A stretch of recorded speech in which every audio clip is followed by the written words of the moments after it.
What's going on, guys? It's your boy Ethan. Hope you're having a great day. I'm with Carl, Nicole. We're here on this trip. We just had this fun little poolside party, free drinks, and everyone in the poker room or anyone staying here at the Hilton hosted for 2 hours, and it was a blast. Music, met a bunch of cool people, and now a few drinks in, we're ready to play some poker. Cash game should be a lot of fun because everyone that plays poker was here getting free drinks. Same with myself. Might get a little splashy. It's gonna be a fun night. So hopefully things go well. Trying to run up in the 2-5 game, and let's get in there, run it up, and see how it goes. Aruba cash games, here we go. In the 2-5 streets with 1,000 to start, I pick up deuces in the hijack with a $10 straddle on board. I put in a raise and open things up to $40 and get the straddler to call. We're going heads up to a flop of what a great start of 7-3 deuce rainbow. He checks it over to me, and with bottom set, let's get some money in the middle. I bet out $60, and sadly, he folds. Not nice to flop a set and not get paid, but it's a nice start to the session nonetheless. In the following hand, with ace-8, we're in early position, and there's a +1 player who limps. I'm next to act and decide to put in a raise to $25. The player to my left, small blind, and a limper all calls, so multi-way to a flop of ace-6-5 rainbow. Here with top pair, not a great kicker in multi-way, action checks to me. I want to check a little bit more with a weak kicker, and action's going to go check around on this flop. Turn comes the king of clubs, and the limper to my right bets out $15.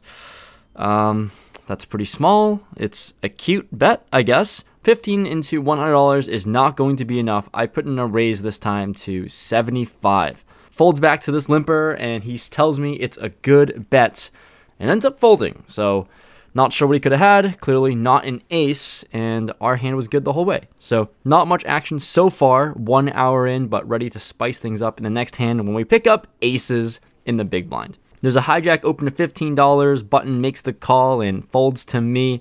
Yep, we're not going to play for 15. We're going to play for much more, and I size up to $75. The hijack folds, but the button makes the call. And at this point, I thought he was all in and called for less. I didn't know how much his stack was. It looked like he had a small one.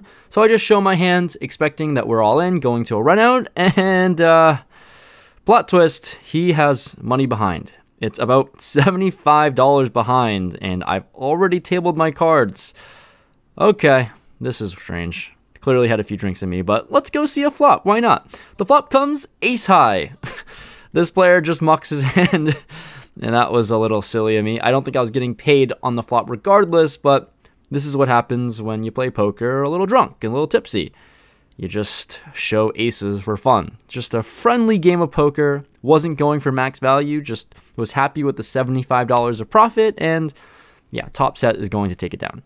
In the next hand, with ace-10 of hearts in the low jack, I raise it up to $20 and get the player to my left, the cutoff, and big blind to call. So 4 ways to a flop. Now, at this point, I've learned my lesson, not going to table my cards. When the flop comes king, queen, jack, 2 diamonds, yeah, not tabling my cards just yet, only flopped the nuts. Action checks to me. There's a lot of people in this pot. Let's size up and bet out $60. The player at my left, though, thinks 60 is a cute bet and not enough, raises it up to 150. Action folds to me, and this is a dream. This player has about $450 in his stack total, and I think in this situation here, I'm happy to put in another raise because we're out of position, and I want to go to a min sizing. I want to set a price where he's just not able to fold if he had even such a hand like one pair. So I put in a small sizing and raise it up to 300, pretty much a min click, and now he puts on his thinking cap. After a while, he decides on an all-in. At this point, yeah, I have the nuts, I call, and I just show my hand because this is probably going to win unless he hits a diamond or boats up or something. Anyways, this player has ace-king, so I certainly can't lose pretty much unless runner full house. The run out is clean for ace-10, and I get to win a big one for this game. Stack an opponent to my left who decided to just call pre-flop with ace-king and find a beautiful flop to get all the money in. So chips get pushed my way. Nice to just flop it and get paid, and, you know, Aruba's treating me well so far. This next hand starts off with a straddle from the cutoff, so action starts on the button. I have pocket tens in +1.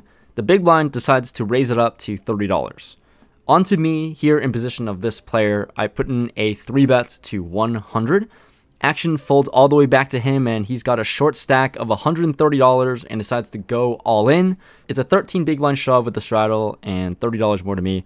I make the call, and let's see what he's got. He's got ace-jack offsuit, and it's a flip. Just like the tournaments that we play during the day, this one's no different, but it's a $260 flip. The runout comes clean until the river jack. River's top pair, nice hand, sir. Unfortunate to double him up on a dirty river, but I guess suckouts will come and go just on the bad end of one here. This next hand gets a little interesting. I have Jack 10 offsuit in the big blind. There are two players who limp, and onto the button player puts in a raise to $35. At this point of the night here, folding is probably the most optimal play, but I don't know. I'm just here to see some flops and see what happens. So I make the call here out of position, which is probably not recommended. Anyways, one of the Limpy Poo players make the call, so 3 ways to a flop of Jack high. Jack 4 deuce rainbow with 2 diamonds. Expecting someone to bet at this, but surprisingly, action checks through. When the turn comes another deuce, here can go either way with a check or bet, and with top pair, trying to get some value, I bet out $55. The limper lets his cards go and folds, but the button decides to call now. A little bit suspicious of this player because he seems capable of checking strong hands on such a flop like this, so I'm going to play this a little bit cautiously with top pair and not the best kicker. When the river comes the 8 of diamonds, the flush draw does complete. I decide on a check now. I don't think worse hands can call a bet. And this player thinks and ends up betting $115. Yeah, I'm not folding here. I have top pair, okay kicker, and I guess he can have some bluffs while checking the flop. I make the call, and he shows us queen jack offsuit, sadly. So this is why I probably shouldn't have been in this hand in the first place, as we were dominated the whole way, and I guess I'm glad he only got 2 streets of value opposed to 3. All right, let's end the night off on a strong note here. Ace jack of diamonds in the hijack. There's a +1 open at $20. He is one of the tightest players at the table. Haven't seen him play too many hands, so I decide on just a call. We're going heads up to a flop of queen 10 8 rainbow. There's 1 diamond out there, and he puts in a bet of $20. Considering how passive I was pre-flop, I have a double gutted straight draw. Let's be aggressive post-flop now. I put in a raise in position to $65 here. Considering we're in position, we can do a lot of different things, and I guess being more aggressive and putting more money in the middle is the way to go. Applying some pressure, he ends up making the call. So we have 1 overcard, we have backdoor diamond draws, we have 2 cards to hit a straight. The turn is the 5 of clubs. That's such a brick. I think this player is clearly playing his hand face up and has something connected to this board. So when he checks it to me, I'm happy to just take a free card, see if we can improve, and the river comes the deuce of hearts. Bricked it all, it seems. Sadly, he bets out $80, and this is going to be an easy fold when we miss everything with ace high. I let it go, and I'm out.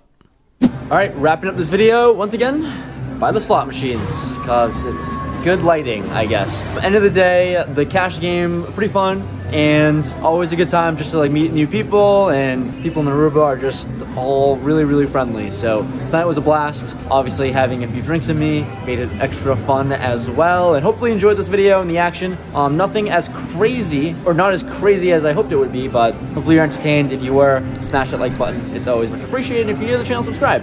But end of the day, we were in the game for $1,500, out of it for $1,635.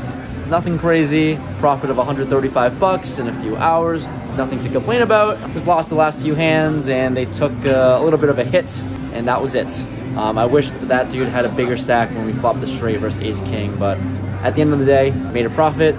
2 for 2 in profiting in these Aruba cash games, so it's a lot of fun, and hopefully we can end off the strip with a good run in the tournament. But thanks so much for watching. If you want to watch some personal vlogs of things to do in Aruba, like I'm gonna go UTVing, snorkeling, all that stuff, all that content will be available on my personal vlog, Ethan Yao. It's probably already been posted by the time this video is out. But thanks so much for watching. See you guys next time.